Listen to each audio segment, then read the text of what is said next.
Olá, meus amigos, Namastê.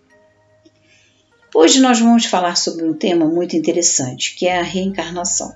Ele é um pouco polêmico, porque em várias linhas, no hinduísmo a gente tem pessoas que vão falar sobre a reencarnação de formas diferentes, no budismo, os espíritas kardecistas, uma coisa é certa. Em todas as filosofias ou religiões espiritualizadas, a reencarnação é um fato, né? Para entendermos bem essa historinha, a gente tem que entender um pouquinho sobre a nossa alma, se é alma e espírito, o que reencarna. E os indianos, eles têm uma historinha, ela é de origem, acho que hinduísta, que conta o seguinte, que havia um colarzinho com várias pedrinhas, várias continhas, né? E com furadinha, e esse colar, ele estava lá feliz da vida, quando uma das pedrinhas resolveu olhar para dentro dela. Ela olhou para dentro dela e viu que passava um fiozinho pequenininho dentro dela. E ela ficou feliz da vida e resolveu contar para a pedrinha do lado. A pedrinha do lado não deu a menor bola para ela. Resolveu contar para outra pedrinha, olha, dentro da gente tem um fiozinho. Aí a outra olhou para ela, não deu muita bola, como sempre, ninguém quer saber sobre esse assunto. Poucas pessoas querem saber, está todo mundo vivendo a sua vida física e material, né? E ela percebeu, quando ela chamou uma e chamou a outra, ela percebeu que o mesmo fio que corria dentro dela era o que corria em todas as pontas do colar. E aí ela entendeu que aquele pedacinho, que era o pedacinho que corria dentro dela, era a essência dela, mas que estava ligada a todas as outras. Então, aquele pedacinho dentro dela é o que a gente chama de alma. É a nossa alma, é o nosso pedacinho de essência divina. Mas ele está ligado a todos, por isso somos todos iguais, somos todos irmãos, estamos todos pendurados na mesma essência divina, na mesma força divina. Não há ninguém diferente. As pedrinhas podem ser um pouquinho diferentes, mas elas todas, essas pedras desse colar estão seguras no divino, no eterno, né? No espírito universal. Bom, por que eu contei essa historinha? Para que a gente entenda que, apesar da gente ter a nossa individualidade, né? Nós temos um lado que é uno. Quanto mais nós nos elevarmos em consciência e em conhecimento, nós chegaremos ao uno. Enquanto não chegamos ao uno, nós temos que reencarnar. Não é? Mas por que reencarnar? Porque apesar da nossa essência divina, né, a essência divina, o Atma, o Uno, o inefável, ele precisa se movimentar, porque Deus, como algumas pessoas chamam, ou Atma, ou Suprema Força Divina, ele é energia. O universo pulsa e tudo pulsa, tudo é energia, tudo é luz e energia. Então, veja bem, é necessário que ele se movimente. Quando ele se movimenta, ele cria, ele gera, não é? E gera muitas outras coisas. Eu vou me prender somente à questão humana da alma e do nascimento, né? Quando você encarna, seja pela primeira vez ou não, você vai ter que cumprir algumas tarefas. Quando você não cumpre essas tarefas, que seriam o seu karma, você tem etapas a cumprir, coisas a fazer, você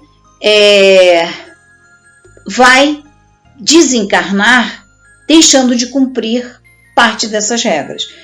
É muito comum usarem a escola como exemplo, né? Você está lá estudando o ano todo, ficou devendo algumas matérias, você não passa de ano, e aí você, mesmo tendo passado em algumas, você vai rever, afinar um pouco mais aquelas que você já tinha passado, e vai ter que refazer aquela que você deixou de fazer, né? Porque a vida é uma escola.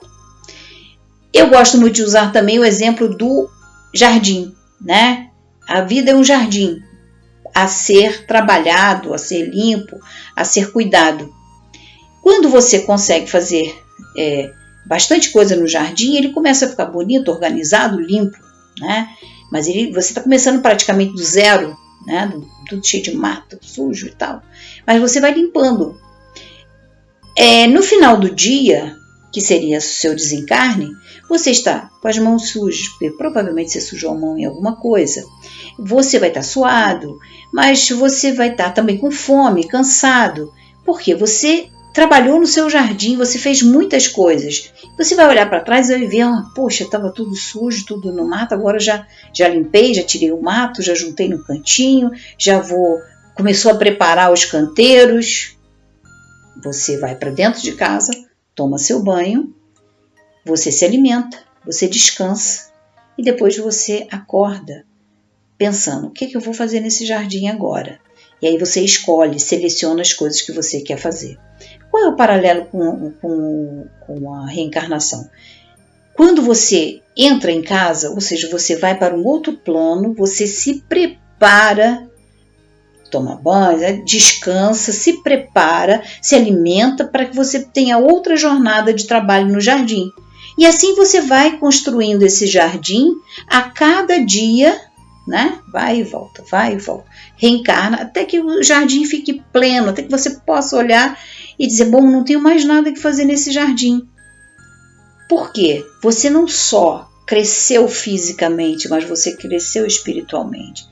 Você foi aprendendo qual é a melhor maneira de plantar, qual é a melhor maneira de fazer, como ser solidário com o seu vizinho que também tem um jardim, está fazendo jardim, ele é bom de arrumar, de fazer canteiro, mas não sabe plantar essa ou aquela planta, aí ele vem, te ajuda. Essa solidariedade é que faz você evoluir como pessoa, como ser humano, e engrandece a tua alma, vai fazendo você se transformar numa outra pessoa. Ser solidário é uma das coisas básicas para essa sua evolução. Tanto que os espíritas kardecistas costumam dizer, não há salvação fora da caridade. É ser solidário, né? E às vezes a solidariedade não é nem a questão da grana ou do alimento, às vezes só uma palavra, só um apoio, só um ouvir, você está sendo solidário. Bom, isso é muito importante. Mas a questão é a seguinte, como isso funciona? Funciona da seguinte maneira, nós temos 7 corpos. Há várias discussões, há algumas sociedades, algumas filosofias que dizem que são 5 corpos, mas na grande maioria, e eu acredito que seja o mais correto, são 7 corpos. O corpo físico, o corpo etérico, o duplo etérico, né? O corpo astral, o corpo mental inferior, o corpo mental superior, o corpo budi, que é onde se concentra praticamente tudo que é conhecimento, não só físico, material, mas também outros conhecimentos, e o corpo, o espírito, a Atma, né? Que é o ser pleno, o absoluto, que você pode chegar a ele, atingir ele, como em algumas sociedades, até mesmo nas religiões de origem cristã, dizer, vai retornar ao Pai. Né? Isso eu já falei no outro vídeo. Então, quando você entra nessa casa para se tomar banho, se recuperar e voltar, e você pensa, o que eu vou fazer? É o momento da escolha. Nós escolhemos o nosso pai e a nossa mãe. Os espíritas kardecistas, eu costumo dizer que você escolhe pai, mãe, a família, às vezes pessoas com quem você vai viver. A maior parte das sociedades espiritualizadas de origem hindu, budistas, já não. Dizem que você escolhe teu pai e tua mãe. Nessa filosofia que eu estudo, né, que ela é de origem budista também, né, mas de origem nos sânscritos e tal, diz o seguinte, que você vai escolher a sua mãe e o seu pai, não o seu José e Dona Maria, mas aquela energia, aquela consciência que mais se encaixa, né, as duas consciências que mais se encaixam para o que você precisa no seu desenvolvimento na sua vida, né? Ah, Márcia, mas e quando os pais se separam? Não importa, você escolheu aqueles pais, mesmo que seja só para que haja a fecundação e aquela criança nasça, mesmo que ela vai parar nos braços de uma outra família, a escolha do núcleo que vai gerar essa vida é você que faz. Como isso é feito? Novamente, voltamos a algumas coisas assim, meio divergentes, mas no final é muito igual, muito parecido. Os espíritas kardecistas falam muito sobre você ser recebido numa espécie de colônia, e que você é acolhido, não é? Olha, tem uma certa lógica? Tem, porque no fundo, quando você morre, segundo a minha filosofia, recolhe-se um átomo de cada corpo teu para depois formar a mônada. A mônada é o momento do descanso, da recuperação para reencarnar. É ali que você vai fazer as escolhas, ou seja, a consciência permanece, tá? Então é ali que você vai fazer as escolhas. Pode ser que uma consciência ainda não muito preparada, digamos assim, tenha que ser acolhida. E a visão que ela vai ter vai ser a visão de familiares, etc, etc e tal. Não estou fazendo uma crítica, estou fazendo uma análise. E tem lógica, né? Tem uma razão de ser, né? Já no meu entendimento, eu fico mais com essa, que é mais do lado budista, e alguns hinduístas sobre átomos que se recolhem. Há quem diga, não tem prova nenhuma disso. Mas, veja bem, um átomo, ele é capaz de guardar infinitas mensagens, né? Códigos. E isso é provado cientificamente. Então, quando você recolhe, você, na verdade, não sei se a gente hoje tem como discutir isso na prática, no material, né? Quando eu era muito pequena, os gravadores era um negócio desse tamanho, parecia uma mala de viagem, com aquelas fitas rodando, etc.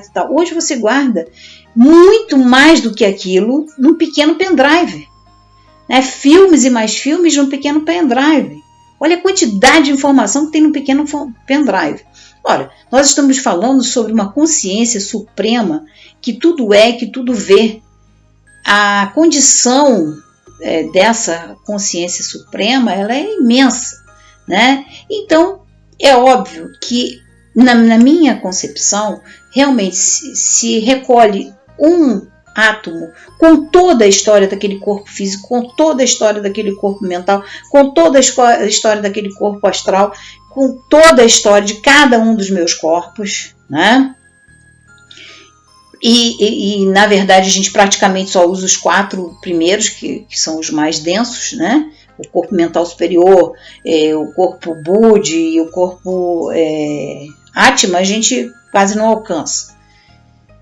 Mas estamos a caminho dele, né? Então, veja bem, quando isso tudo fica guardado lá, como com todo um padrão de conhecimento.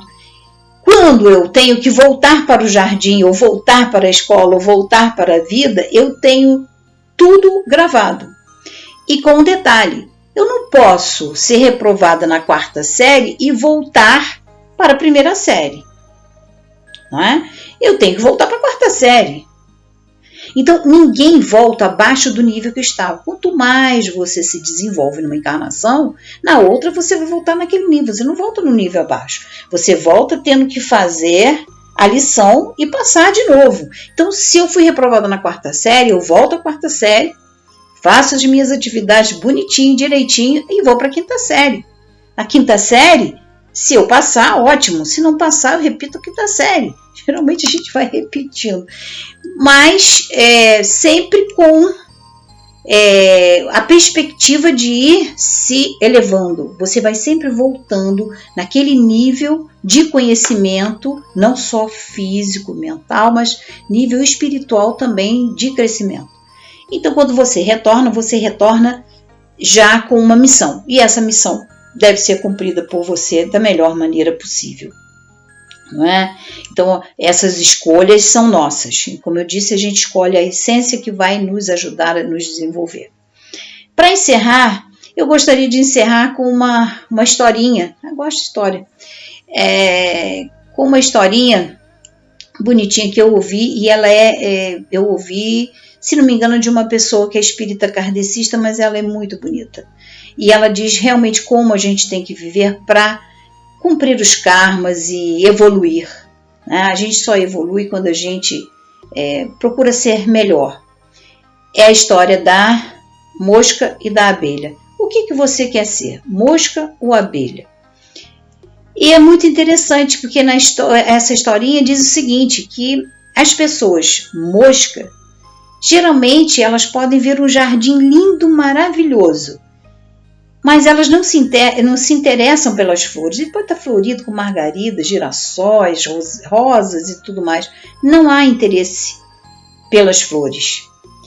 A pessoa mosca ou a mosca no jardim, ele vai procurar alguma coisa podre. Se um cachorro passou por lá e defecou, deixou as fezes lá, a mosca vai lá naquele cantinho de cachorro defecou, passa por cima de todas as flores e vai lá procurar o pior do jardim. Ou mais, não vamos usar que é pior, porque no budismo a gente diz que tudo se transforma e acaba se transformando no melhor, pode virar esterco e se transforma numa bela rosa, mas vai buscar o que está fétido, o que está podre. Já uma abelha, ela pode estar num pantanal, um lugar podre, fétido, imenso. Se houver uma florzinha lá no meio, a abelha vai passar por cima dessa sujeira toda e vai buscar justamente a flor, o que há de melhor nesse pântano. Esse é um exemplo maravilhoso de como a gente deve começar a pensar em viver. Nós temos que buscar em tudo o melhor. Nós temos que ser abelhas, não é? Não que as moscas não devam existir, mas o sentido da história é esse, né? Não é ficar buscando o que há de ruim ou de pior nas coisas e nos outros. Vamos olhar para o que há de melhor, vamos tentar tirar o melhor de tudo e de todos, porque a gente vai voar como as abelhas, a gente vai sempre encontrar o mel das coisas. Que vocês tenham uma semana ótima, que em breve a gente volta com outro vídeo, eu acredito que vai ser um vídeo bem bacana, tá bom? Quem sabe sobre os corpos, os 7 corpos. Meus amigos, muito obrigada, até o próximo vídeo. Namastê.